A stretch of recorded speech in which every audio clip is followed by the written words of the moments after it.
Hello guys, आप सभी का स्वागत है मेरे इस यूट्यूब चैनल पे जिसका नाम है मिस्टर मैक। और अगर आप न्यू हैं तो मैं आपको इन्फॉर्मेशन दे दूं कि इससे पहले कि मैंने यूनिट नंबर 1 और यूनिट नंबर 2 की वीडियोस ऑलरेडी अपलोडेड है। आप मेरे प्लेलिस्ट में जाके ये देख सकते हैं। और अब आज की जो वीडियो है, क्योंकि आपका एग्ज़ाम पास आ रहा है तो कहीं ना कहीं आपको ई कॉमर्स से रिलेटेड बहुत दिक्कतें आ रही होंगी।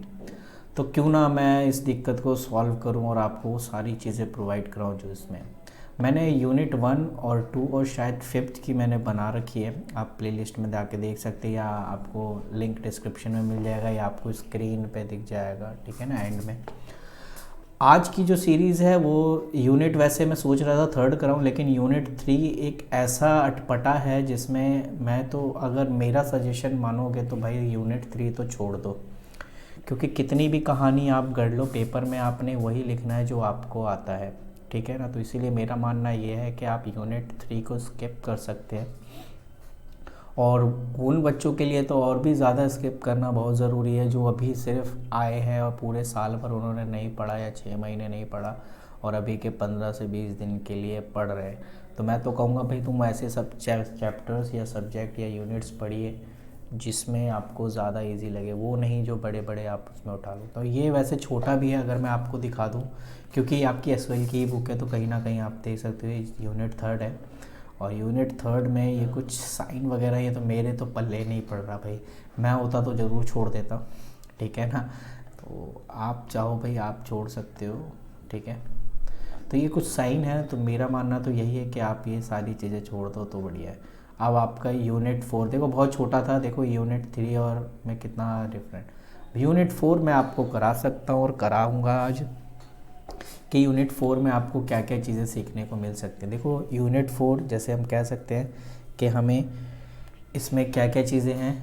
यूनिट 4 में आप देखोगे ई पेमेंट कैसे की जाती है, सिस्टम पेमेंट मेथड क्या है, हम डेबिट कार्ड के बारे में पढ़ेंगे, क्रेडिट कार्ड के बारे में पढ़ेंगे, स्मार्ट कार्ड के बारे में पढ़ेंगे, ई मनी के बारे में पढ़ेंगे, एंड ई वॉलेट के बारे में पढ़ेंगे।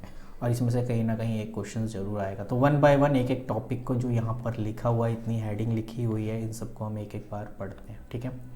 सबसे पहले टॉपिक था ई पेमेंट। तो कहीं ना कहीं इसमें हम देखें तो अगर हमें ई पेमेंट करना, ई पेमेंट मतलब एक तरीके से कह दो कि इलेक्ट्रिक पेमेंट हमें करना है, ऑनलाइन पेमेंट करना है, ठीक है। तो हम ऑनलाइन पेमेंट कैसे करेंगे। एक तो हम यूज़ करते हैं डेबिट कार्ड, ठीक है। तो सबसे पहले आपको डेबिट कार्ड के बारे में, कुछ बच्चे ऐसे होंगे जिनको डेबिट और क्रेडिट कार्ड में फ़र्क नहीं पता होगा। तो मैं थोड़ा सा उसको एक्सप्लेन कर देता हूँ कि डेबिट कार्ड क्या होता है, क्रेडिट कार्ड क्या होता है। डेबिट कार्ड जो है वो कार्ड होता है जब आप अपने अकाउंट से पैसे निकालते हो आप अपनी ज़रूरत के लिए, यानी आपके सेविंग अकाउंट में पैसा है। पहले क्या था, जब डेबिट कार्ड नहीं होता था, और अभी भी होता है ये, कि जब आप आपके अकाउंट में पैसे और आप पैसे निकालने जाते हो तो बैंक में बड़ी लाइन लग के फिर एक चेक पर आप सेल्फ लिख कर, और अगर आपको 3,000 रुपये निकालने हैं तो उस चेक पे सेल्फ लिख कर और नीचे 3,000 मतलब अमाउंट वगैरह फिल करके बैंक में जाते थे और चेक बैंक वाले को दे के और 3,000 रुपये ले लेते थे। ये प्रोसेस था जो अपना ट्रेडिशनल प्रोसेस था। धीरे धीरे थोड़ा डेवलप किया गया क्योंकि भीड़ भी रहती है बैंकों में, आप जानते हो। और गवर्नमेंट बैंक के बारे में मेरे को तो बोलने की ज़रूरत ही नहीं, कितनी भीड़ रहती है वहाँ और क्या प्रोसेस होता है। तो इन सब को थोड़ा कम करने के लिए बैंकों ने डेबिट कार्ड का इस्तेमाल किया, जिससे थ्रू आप जो है अपना पैसा बैंक से निकाल सकते हैं, ठीक है। और किसी भी एटीएम मशीन से आप निकाल सकते हो। तो इसमें देखिए क्या लिखा है, this card use for online payment also. और ओबियसली आप इसका जो इस्तेमाल है ऑनलाइन पेमेंट के लिए भी कर सकते हैं, but in this card person must be have a sufficient balance in her account. लेकिन याद रखने वाली बात यह है कि आप पेमेंट तभी कर पाएंगे जब आपके पास सफिशिएंट अमाउंट होगा।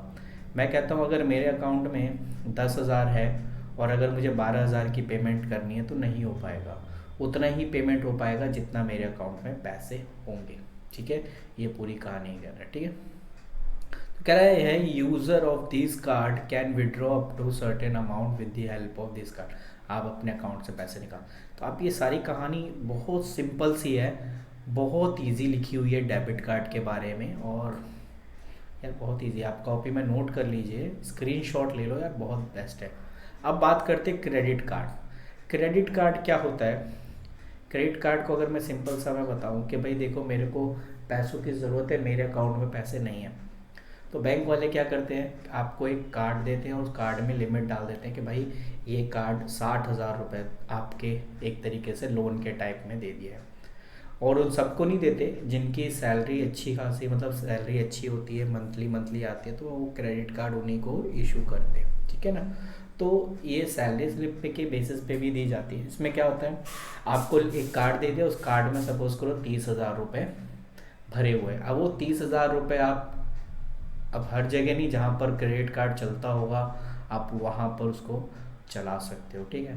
तो ये बड़े बड़े जितने भी मॉल वगैरह हैं वहाँ पर आप देखोगे, अगर आप फ्लैग सिटी मॉल में ही चले जाओ अगर आप जाना चाहो, तो जब आप वहाँ जाओगे तो फूड कॉर्नर होगा, फूड कॉर्नर पे आपको एक कार्ड बना के दिया जाता है और उसमें बैलेंस डाल दिया जाता है कि लो जी 1,000 रुपये का बैलेंस, और जितने का भी आप डलवाना चाहो, और फिर उस बैलेंस को आप जो है उस कार्ड के थ्रू इधर उधर खर्च कर सकते हो। तो वही चीज़ यहाँ पर भी है कि लोगों को एक लोन यानी शॉर्ट टर्म पीरियड के लिए लोन दिया जाता है, तो वो कैश ना दे के कार्ड में दे दिया जाता है और उस कार्ड से आप इधर उधर शॉपिंग कर सकते हो, ठीक है। तो होता है क्रेडिट कार्ड। तो इसमें आपको कोई भी सफिशिएंट बैलेंस की ज़रूरत नहीं होती, और ये बात यहाँ पे लिखी हुई है कि this card is a person must have not the sufficient balance in her account and the total payment made in a 1 day also specify, ठीक है ना। और ये सारी चीज़ें जो है आप एक बार पढ़ लेना, मैं बहुत इजी है। तीसरा है smart card. Smart card smart नहीं दिखता, ठीक है ना, बाल वगैरह नहीं है स्मार्ट कार्ड के। स्मार्ट कार्ड होता क्या है, पहले आपको इसको थोड़ा सा देख लेते हैं। शायद वॉइस कम आ रही होगी, मैंने माइक जो है साइड में रख दिया था, मेरे को ध्यान में नहीं था, तो बट अब मैं माइक लगा चुका हूँ। तो अब जैसे अगर आपको पता चले स्मार्ट कार्ड क्या होता है, तो स्मार्ट कार्ड देखो, these card use with the balance in hand. These mean that you can या you card must have balance before the card like a debit card, metro smart card, Patanjali smart card and Mother Dairy smart card. Smart card मैंने अभी आपको बोला है कि mall वगैरह में, food corner, metro card को भी तो स्मार्ट कार्ड ही बोलते हैं। मेट्रो कार्ड में आपके बैलेंस डाल दिया जाता है और आप इधर से उधर ट्रैवल करते रहो मेट्रो से, कोई दिक्कत नहीं, दोबारा आपको कोई टिकट लेने की ज़रूरत नहीं है। कार्ड से स्वाइप करो, कार्ड से आप प्रॉपरली जो है इधर से उधर घूम सकते हो, ठीक है। तो स्मार्ट कार्ड होता है कि आपको बार बार किसी लाइन में लगने की ज़रूरत नहीं, टोकन लेने की ज़रूरत नहीं है, ठीक है। अब आते हैं ई वॉलेट। ई वॉलेट का नाम तो आप ज़्यादा सुने होंगे और कहीं ना कहीं आप इसके थ्रू पेमेंट भी करते हैं, जिसमें आप कहा जाता है पेटीएम करो, Google pay, UPI and Jio money are the best example of e wallet money, ठीक है ना। तो कहीं ना कहीं आप इन सब के बारे में जानते होंगे, और अगर नहीं जानते हैं तो मे बी आप जान लीजिए, ठीक है ना, कि ये बेसिक चीज़ें हैं, आपको काम आएंगी, ठीक है।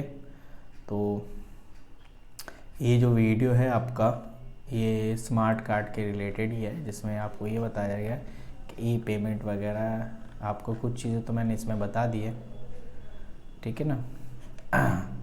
बाकी नेक्स्ट आपका जो टॉपिक है वो है digital signature procedure and legal position. अब अगर आपको ये नहीं पता कि डिजिटल सिग्नेचर क्या होता है, तो मैं आपको ये अगली वीडियो में बताऊंगा डिजिटल सिग्नेचर के बारे में। तब तक आप इस वीडियो से काम चलाइए, और जो प्लेलिस्ट में वीडियोस पड़ी है आप उनको भी आराम से देख सकते हैं, ठीक है। मिलते हैं आपसे अगले वीडियो में, थैंक यू।